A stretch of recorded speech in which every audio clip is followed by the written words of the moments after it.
மௌனராகம் தான் வந்து நான் ஃபஸ்ட்டு லீடாக நடிக்கிற ஒரு சீரியல். ஸோ இப்போ வரைக்கும் மௌனராகம் சீரியல் முடிஞ்சு கிட்டத்தட்ட 3 வருஷம் கிட்ட ஆகப்போகுது. இப்போ வரைக்கும் என்னை யாராவது ஏதாவது பாராட்டுறாங்க அப்படின்னா வந்து, இவ்வளோ நாள் நான் நடித்த ராட்சசன் அது எல்லாமே அவங்களுக்கு ஞாபகம் இருக்குல்ல. மௌனராகத்தில் சக்தி அப்படின்றது தான் அவங்களுக்கு வந்து தெரியும். அதே மாதிரி என்னோட ஃபஸ்ட்டு ப்ராஜெக்டில் வந்து சூப்பரான டைரக்டர், சூப்பரான ப்ரொடியூசர், சூப்பரான கோ ஆர்டிஸ்ட், சூப்பரான யூனிட், சூப்பரான ப்ரொடக்ஷன்.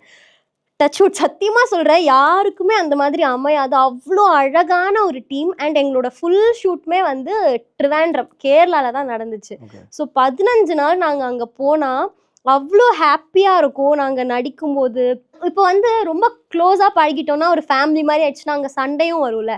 ஸோ நாங்க ஆர்டிஸ்ட் எங்களுக்குள்ள சண்டைலாம் வரும். நான்லாம் பேசாமலாம் இருந்திருக்கேன். பட் அதெல்லாம் தாண்டி நாங்க எல்லாருமே ஒரு ஃபேமிலி மாதிரி. இப்போ வரைக்கும் நான் வந்து மனோஜ் சார் கிட்ட நாங்க எல்லாருமே சொல்றது வந்து, "சார் மௌனராகம் மாதிரி ஒரு ப்ராஜெக்ட் கண்டிப்பா வராது சார். ரொம்ப மிஸ் பண்றோம்" அப்படின்னு. அதே மாரி சாரும் எங்களுக்கு சொல்லுவாரு. "ஆமா, நிஜமா ரொம்ப மிஸ் பண்றோம்."